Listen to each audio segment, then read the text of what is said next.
भारत के इतिहास में एक ऐसा साम्राज्य भी हुआ जिसका प्रभाव हजारों किलोमीटर दूर इंडोनेशिया तक फैला हुआ था।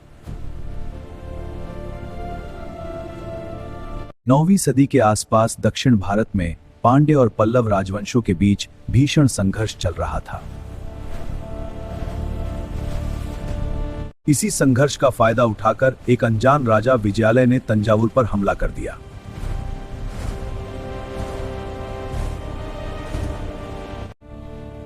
और इसी जीत के साथ दक्षिण भारत में एक नए साम्राज्य की नींव पड़ी, चोल साम्राज्य।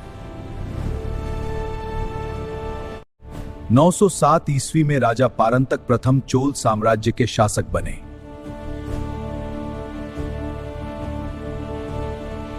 पारंतक प्रथम ने लगभग 39 वर्षों तक चोल साम्राज्य पर शासन किया।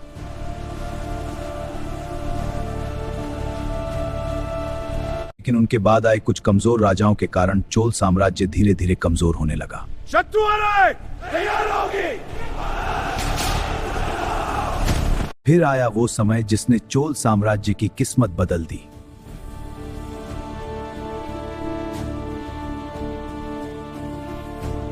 सन 985 में राजराजा चोल प्रथम ने सत्ता संभाली और साम्राज्य का पुनर्जागरण शुरू हो गया। सेना आगे बढ़ो, हम युद्ध के लिए तैयार हैं। कुछ ही वर्षों में चोल फिर से दक्षिण भारत की सबसे बड़ी शक्ति बन गए।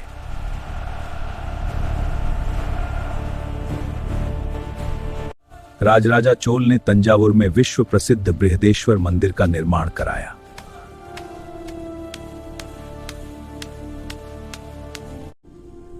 यह मंदिर आज भी चोल वास्तुकला की महानता का प्रतीक है।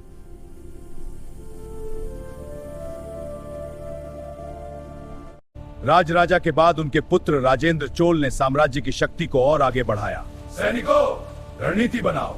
हम शत्रु को हराकर साम्राज्य का विस्तार करेंगे।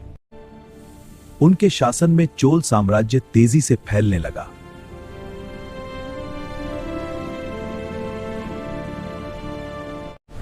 चोलों की सबसे बड़ी ताकत थी उनकी विशाल नौसेना।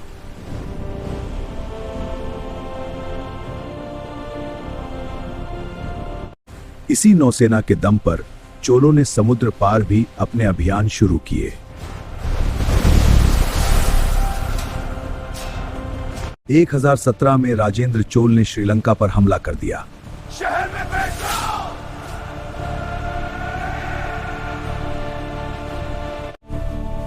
कुछ ही समय में पूरा श्रीलंका चोलों के नियंत्रण में आ गया।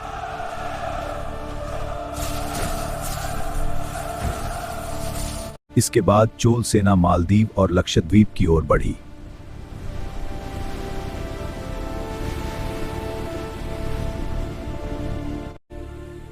और इन द्वीपों को भी चोल साम्राज्य का हिस्सा बना लिया गया।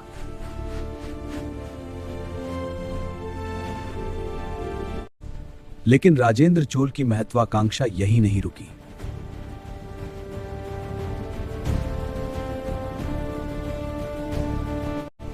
उन्होंने अपनी सेना को हजारों किलोमीटर दूर गंगा नदी तक भेज दिया।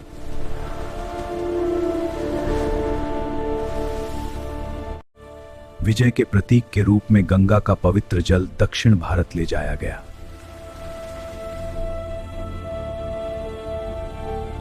इस विजय की याद में नई राजधानी गंगईकोंड चोलपुरम बनाई गई।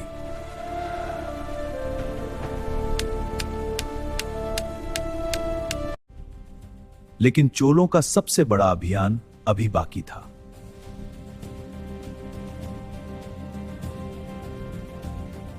राजेंद्र चोल ने इंडोनेशिया तक नौसैनिक अभियान भेजने का फैसला किया।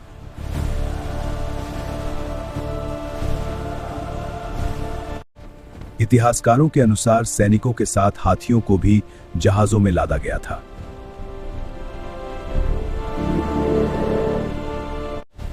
कई दिनों की समुद्री यात्रा के बाद चोल नौसेना दक्षिण पूर्व एशिया पहुंची।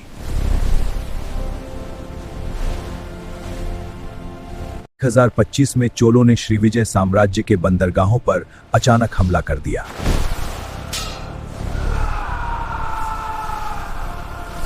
इस जीत के बाद चोल साम्राज्य का दबदबा पूरे दक्षिण पूर्व एशिया तक फैल गया।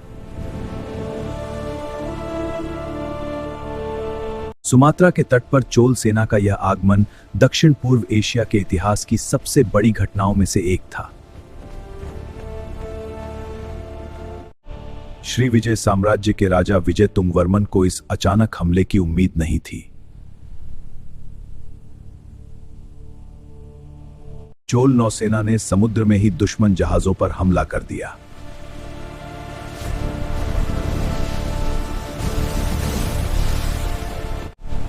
कुछ ही समय में कई महत्वपूर्ण बंदरगाह चोल सेना के नियंत्रण में आ गए।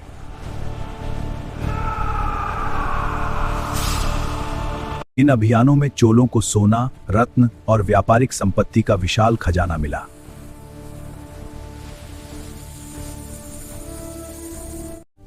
इस जीत के बाद चोल साम्राज्य का प्रभाव पूरे दक्षिण पूर्व एशिया में फैल गया।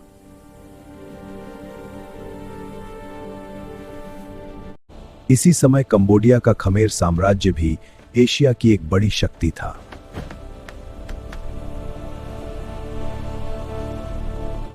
महान चोल राजा की ओर से हमारी मित्रता का प्रतीक।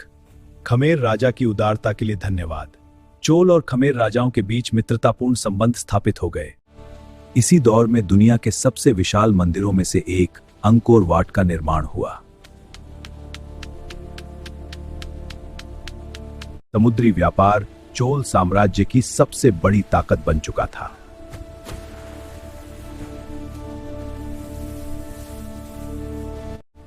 चोल राजाओं ने चीन के साथ भी कूटनीतिक संबंध स्थापित किए।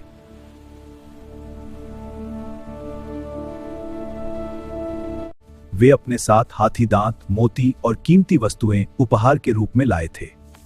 हम इसे स्वीकार करते हैं। यह हमारी महान मित्रता को प्रगाढ़ करेगा।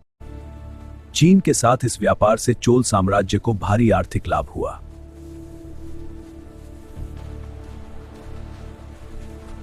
दक्षिण भारत का कोरोमंडल तट उस समय एशिया के सबसे व्यस्त व्यापारिक केंद्रों में से एक बन चुका था। नागपट्टिनम चोल साम्राज्य का सबसे महत्वपूर्ण बंदरगाह था।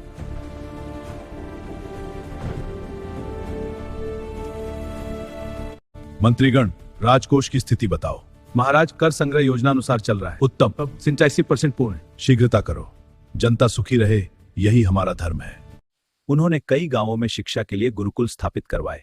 अध्ययनम कुर्वन्तु। ओम शांति शांति शांति। अगर मुदल एഴുत्तल्लाम आदि भगवन मुदट्रे उलगु। उल काल में कला, संगीत और धर्म का भी अभूतपूर्व विकास हुआ।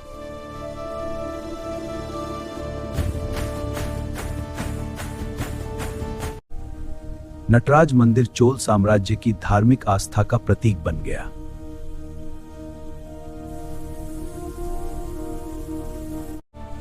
उन्होंने गंगईकोंड चोलपुरम को अपनी नई राजधानी बनाया।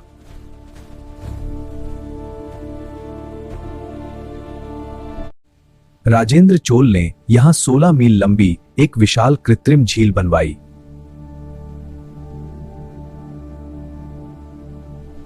ओम नमः शिवाय। इस झील में गंगा का पवित्र जल भी डाला गया था। हर हर महादेव। ओम शांति शांति। साम्राज्य की सुरक्षा के लिए चोल सेना को लगातार प्रशिक्षित किया जाता था।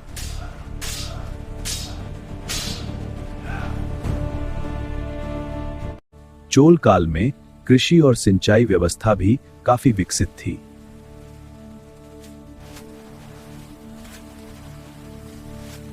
चोल काल की कांस्य मूर्तियां आज भी कला की उत्कृष्ट मिसाल मानी जाती हैं।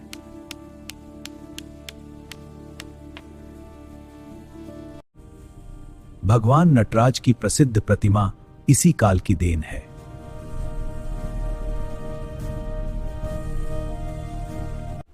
समुद्र पर चोलों का नियंत्रण उन्हें एशिया की सबसे बड़ी समुद्री शक्ति बनाता था। राजेंद्र चोल का नाम इतिहास में महान विजेताओं में गिना जाता है।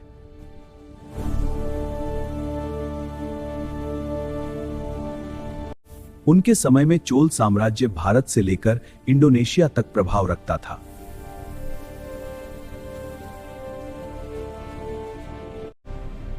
यह वही साम्राज्य था जिसने समुद्र को जीतकर इतिहास में अपनी अमिट छाप छोड़ दी।